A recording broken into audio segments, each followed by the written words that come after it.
Dugaan penyalahgunaan BBM bersubsidi di SPBU 152240448 Cipahutar. Oknum manajer SPBU katakan wartawan sudah dapat upeti.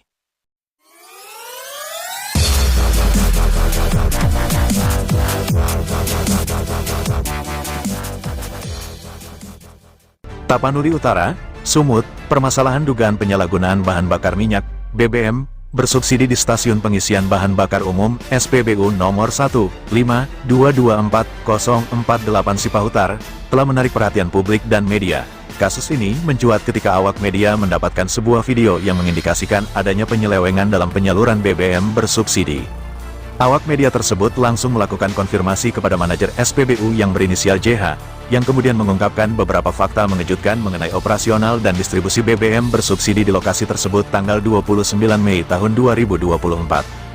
Setelah menerima video dugaan penyalahgunaan penyaluran BBM bersubsidi, tim media Patroli 86 langsung mengkonfirmasi informasi ini kepada JH, manajer SPBU 15.224.048 Cipahutar, 29.05.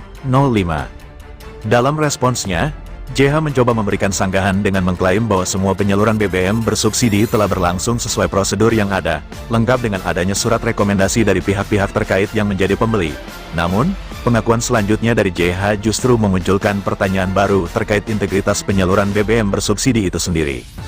JH dengan terang-terangan mengakui bahwa ia memberikan jatah kepada puluhan wartawan sebagai bagian dari hubungan kerjasama. Pengakuan ini menimbulkan dugaan adanya upaya untuk menutupi praktik penyalahgunaan BBM bersubsidi dengan membungkam pemberitaan kritis melalui pemberian insentif kepada wartawan. Secara terbuka, JH menyatakan, "Saya bermitra dengan wartawan di sini dan tetap saya kasih upeti," ungkapnya sambil menikmati minuman beralkohol, menunjukkan sikap yang tampaknya tidak terganggu oleh potensi konsekuensi dari pengakuannya tersebut. Dalam percakapan, JH juga menyentil tentang adanya organisasi masyarakat, Ormas, yang diberi label sebagai ganas olehnya, khususnya dalam konteks perselisihan di SPBU. Sikap JH yang cenderung meremehkan dan menantang, terutama ketika menyebut satu nama Ormas, mencerminkan sikapnya yang skeptis terhadap kritik dan pengawasan dari masyarakat serta media. Responnya, yang penuh tawa ketika membicarakan konflik dengan Ormas tersebut. Lebih lanjut menyorot kepribadian JH yang kontroversial dalam menghadapi masalah penyalahgunaan BBM bersubsidi. Saat ditanya lebih jauh tentang dugaan penyalahgunaan BBM bersubsidi, JH tidak menunjukkan tanda-tanda kekhawatiran. Bahkan, ia menantang media untuk melaporkan dan memviralkan kasus tersebut dengan nada mengejek. "Silakan saja diviralkan kalau mau diviralkan dan dilaporkan kalau dilaporkan." Tanggapan ini mendemonstrasikan ketegaran JH menghadapi potensi skandal. Tampaknya beranggapan bahwa ia memiliki cukup pengaruh untuk mengatasi dampak negatif dari pemberitaan tersebut. Adanya pengakuan dari JH tentang distribusi upeti kepada wartawan mengungkapkan sisi gelap dari penyalahgunaan BBM bersubsidi, yang tidak hanya menyangkut masalah administrasi dan operasional, tapi juga integritas media. Pengakuan ini mempertanyakan profesionalisme dan independensi wartawan dalam melaporkan kasus-kasus sensitif. Hadirnya insentif dari manajemen SPBU bisa mencederai etika jurnalisme dan memperdalam problematika di sektor energi, khususnya mengenai distribusi BBM bersubsidi yang seharusnya diperuntukkan bagi kelompok masyarakat berhak. Mengutip pasal 55 UU nomor 11 tahun 2020 tentang Cipta Kerja yang menyatakan bahwa setiap orang yang menyalahgunakan pengangkutan dan atau niaga bahan bakar minyak, bahan bakar gas, dan atau liquefied petroleum gas yang disubsidi pemerintah, dipidana dengan pidana penjara paling lama 6 tahun dan denda paling tinggi 60 miliar rupiah.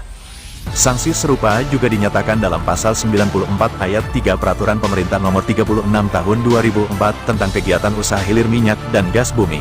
Diminta kepada APH dan BPH Migas segera untuk menindaklanjuti kasus BBM bersubsidi yang berada di Tapanuli Utara.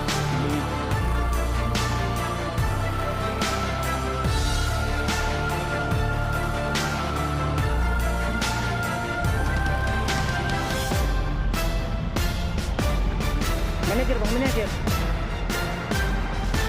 Tangkap ini manajer. Masa pula ini.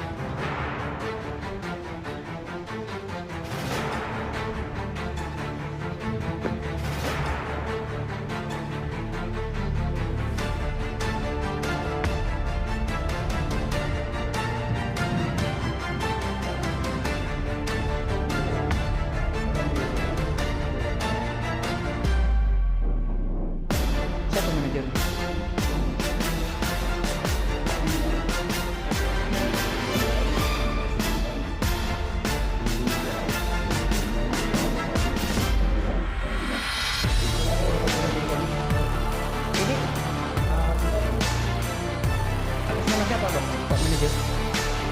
Patroli 86.com, Henry Manalu, Tapanuli Utara melaporkan.